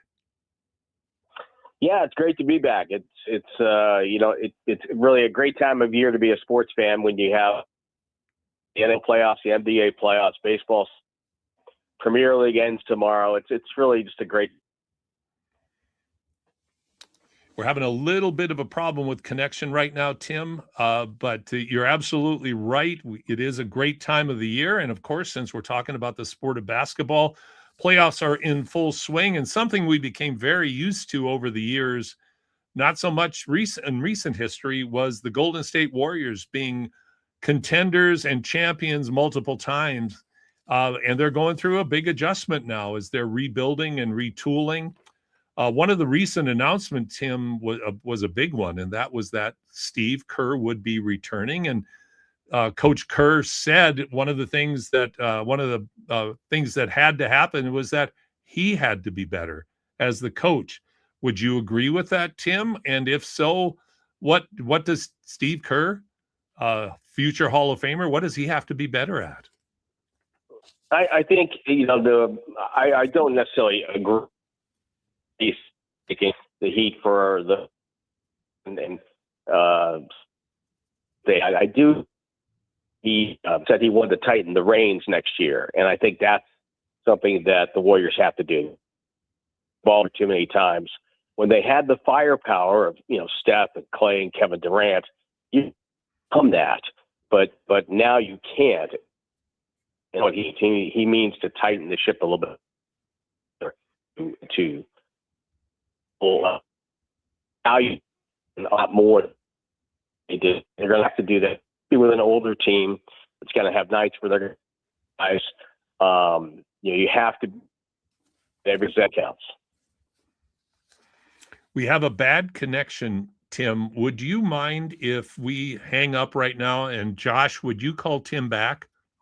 Because he's making such great comments, but we need to get a better connection.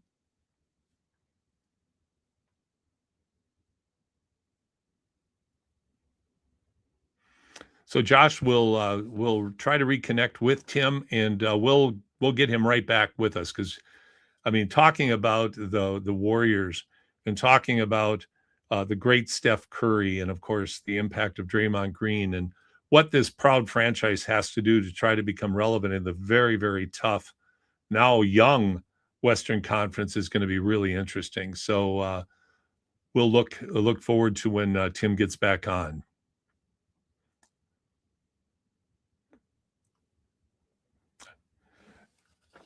Last year, Steph Curry battled a lot of injuries, unfortunately, but even at his age, and I believe Steph is 38 now, when he's healthy, he's still one of the best in the league, certainly the greatest three-point shooter of all time. But injuries and Father Time is catching up with him. We welcome Tim back. Everything good, Tim? Yes, I can hear you. Yep. Okay, fantastic. Tim, talk about what the Warriors, in your opinion, have to do personnel-wise. You've got the great Steph Curry, Draymond Green in the twilight of their careers.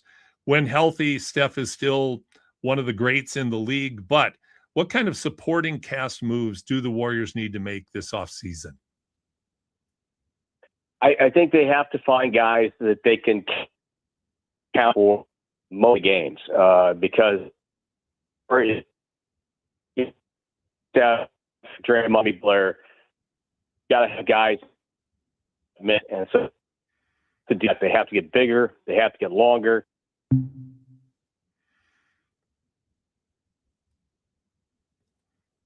Did we lose him, Josh? We did. I'm going to try and get him back one more time. We'll see how this goes. Okay, let's give it another shot. It just must be a bad signal area that he's in. The points that Tim is making, they got to get bigger. They got to get longer. They really got to get better. As they have made the commitment to Steph and obviously to Draymond as well, although I'll be interested in the offseason if that sticks.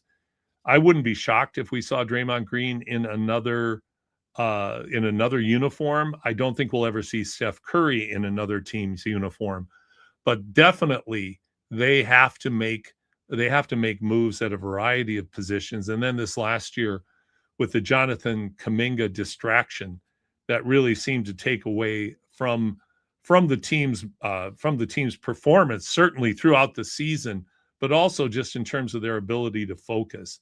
Add into that Draymond and also Steph battling injuries through the year. Tim, I was just commenting on the distraction that the franchise had to deal with Jonathan Kuminga this past year, where the Warriors were trying to find a way to keep him, but then ended up pulling the plug and sending him to Atlanta. Did that trade benefit the Warriors in a meaningful way? Yeah, I think it stopped everybody from being asked every day about being, Jonathan Kuminga and his status with the team and what his role was going to be. So I think, yeah, they benefited that way. Boy, I think the was that he was a piece that how you have to play around Steph Curry. And so they brought in Porzingis. He played 15 games for them. They do have options. With somewhere else, he'll free up some money where they can maybe go get another player. They can sign and trade him, or they can re-sign him. So when Porzingis is healthy, he's a very good player, and he really benefited the Warriors, especially playing against. But keeping him healthy is the big key, and I think that's one of the things they have to be very wary. Many guys, as Steve said, who can't play in back-to-backs. You can't have more than just. If you have more than that, then problem.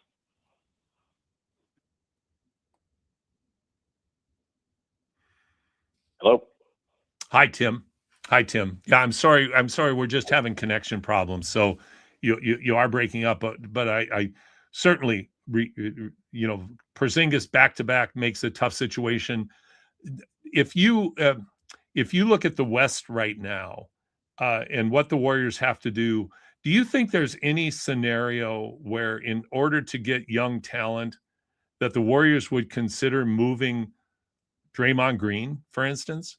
Or do you think Draymond is out of loyalty, a Warrior for life? He's going to play his whole career there, just like I assume that Steph Curry will do. But can you see any scenario where Draymond might be thrown into conversation for a trade? Where it would be an absolute no-brainer, where even Draymond would look at that and say, "Oh, I do that deal too." So I don't think that, though, because again, I think he's got a player option this year. He can take that, or maybe he doesn't take that and comes back, gets more guaranteed money with a couple of years at maybe a lower rate. So there's a lot of options for don't have trade. The plan, I think, Steve back is to have,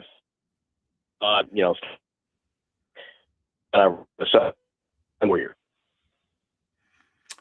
How hard is it for Steph Curry now that he's in his late 30s? And like I said, still when Steph is when Steph is healthy, he has no difficulty playing in this very, very athletic version of the NBA. But how difficult at the pace that players have to play at now is it for a guy in advancing years like Steph? How hard is it for him to stay healthy throughout an 82-game season?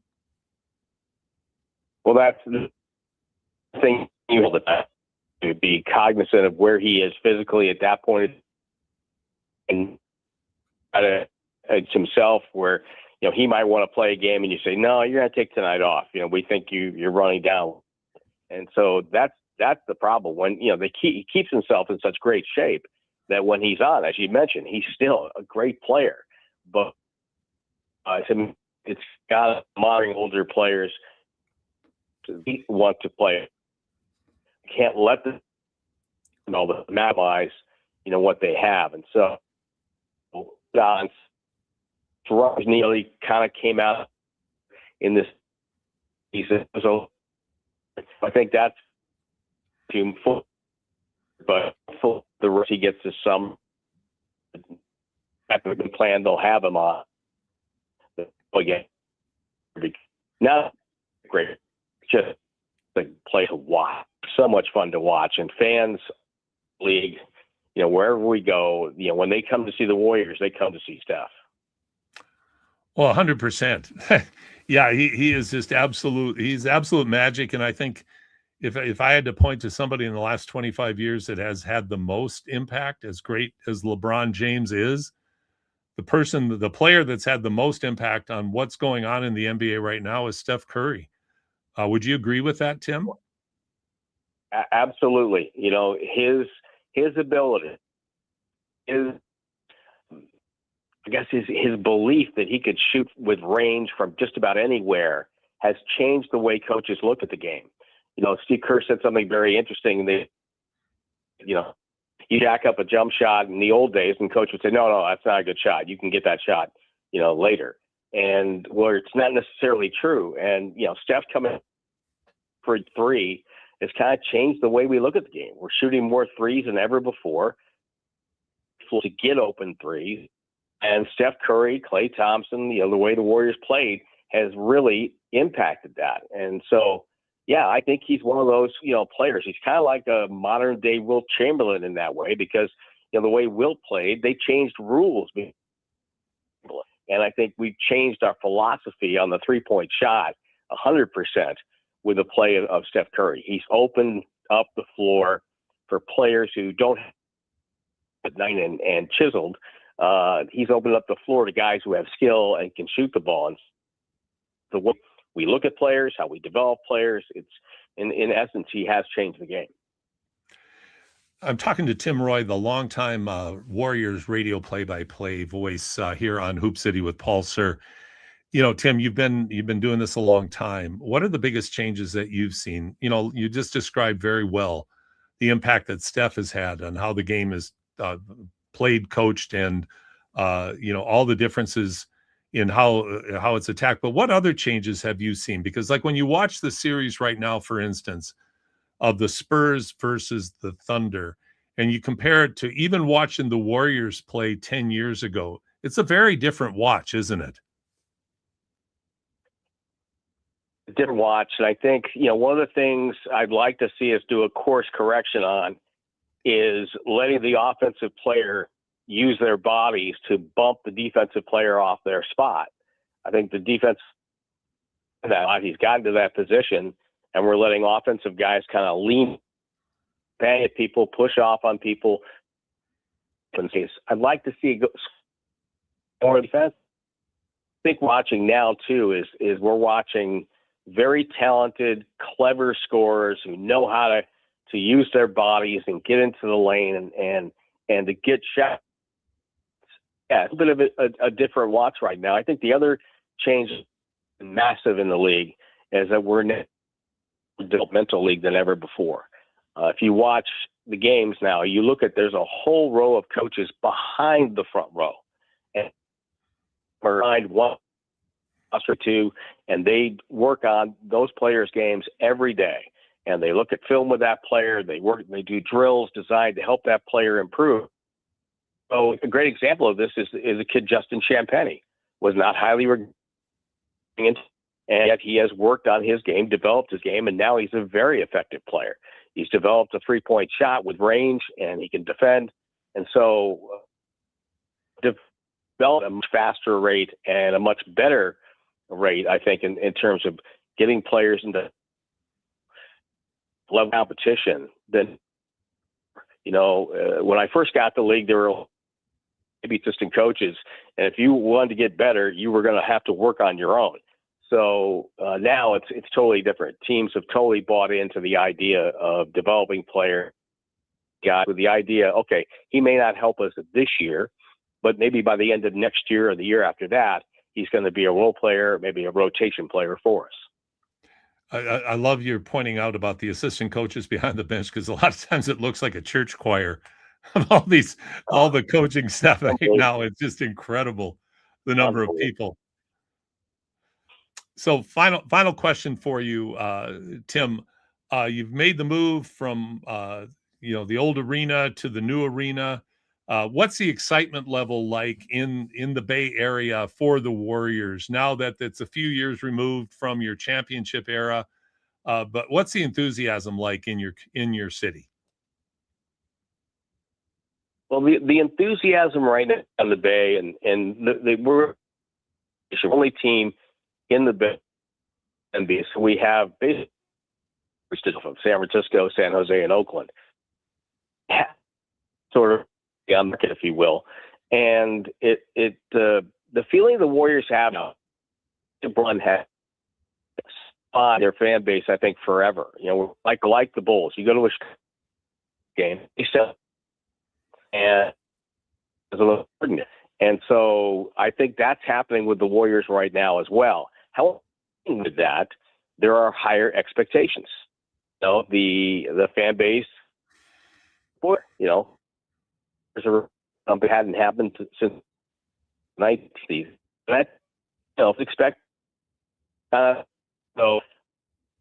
challenge for it is to put or at will match not only their own expectations but the fans. And Cisco is probably one of the things that has also solidified the franchise, because owning your own building just about every day, that building's in use. A concert, a basketball game, college basketball, my band. That has allowed the franchise itself to certainly compete in the NBA. Well, I'm excited to see what the Warriors are able to do. Bringing Coach Kerr back is a huge step in terms of plotting out what's going to be unfolding over the next couple of years. That stability, that path forward with what brought you so many championships and so much joy in the past is great to see. Tim, thank you so much for making time for us today. I look forward to having you back on real soon. So we'll do a Zoom next time to better. And the other thing I want to say, the other league is how many great Canadian players we have in the league. What a great thing it is to see all those guys who have played hard, and it's really up level in the league. And let's hope the Elks have a good season this year. Appreciate that, Tim. Just the fact that you didn't, I'm still suffering through trying to not call them by their old names. So thanks for that, Tim. I appreciate it very much. Always fun to talk to you. Likewise, Tim. Great to talk to you too. Tim Roy, longtime voice, Golden State Warriors, joining us here today. Unfortunately, we apologize for the bad connection we had. Like Tim said, we'll get him back on. We'll do a Zoom call next time, because lots of great insights. It's just unfortunate we weren't able to hear all of them. We're going to take a break right now, and we'll come back for our wrap-up segment here on Hoop City with Paul Sir on your sports leader, Sports 1440. This is Hoop City on Sports 1440. Now, back to your host, Paul Sir. All the protection you want, none of the weight. Introducing Timberland Pro's Boondock Ultra Light Work Boots, the lightest Boondock yet, with the Timberland durability you expect. Conquer long shifts, move faster, and work safer with all-day comfort in a lightweight package. Find your Boondock Ultralights now at all three of our Edmonton job site workwear locations and online at jobsiteworkwear.ca. Side workwear, tough different tough jobs. The Lawnmower Hospital. Contractors, spring cleanup is coming. It's time to get your lawnmowers, aerators, power rakes, lawn vacs, and more serviced at the Lawnmower Hospital. Hey, the longer you wait, the longer you'll have to wait in line later. Their service department gets crazy busy as the season rolls on, so get in now while it's calm. For quick service on top brands like Bluebird, Ryan Turf, Husqvarna, and more, check out lawnmowerhosp.com. The Lawnmower Hospital. From London, Tokyo, Japan, New York, it's a good central. London, Tokyo, New York, Ottawa, Sao Paulo. Right now, the world's greatest newsrooms are on the air. BBC World Service, CNN, Fox News Radio, MS Now, AP Radio. Every perspective, every language, every breaking story live on TuneIn. Because when the news is big, one source is never enough. Download the TuneIn app to listen or search news on TuneIn to stay in the know. Saturday mornings live on Sports 1440. Powered by Subaru. Built for real-life confidence. Visit Subaru.ca. This morning, your customer heard an ad, just not yours. This afternoon, they streamed for hours. You weren't there. Later, in store, they chose someone else because you weren't present. Audio 360 by Stingray stays with them from the drive to the decision. So next time, it is you. Stop chasing your audience. Surround them with Audio 360. May 27th is the one-day sale. Be ready. Visit sports1440.ca and click on Advertise with Us.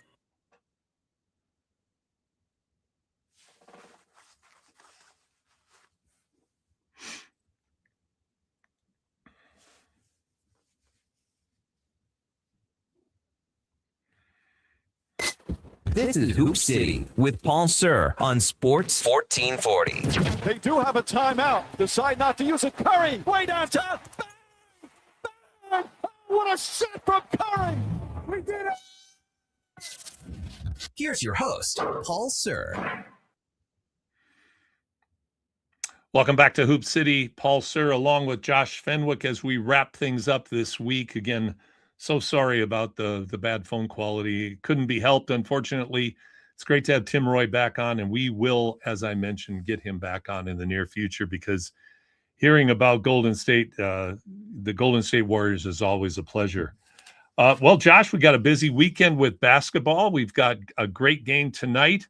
Critical game. We're going to find out if your prediction's going to come true, whether or not the Cavaliers get swept, or if they once again find something in the well that brings them back into the series.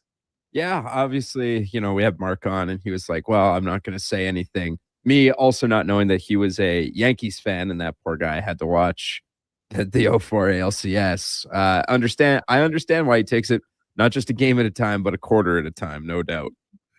Absolutely. And then tomorrow, of course, we have game number 4 between the Spurs and the Thunder, and we're going to find out whether or not the Spurs are going to be able to rally as well with the injuries that they have, with their youth and inexperience against the defending champs, who have really found their groove right now.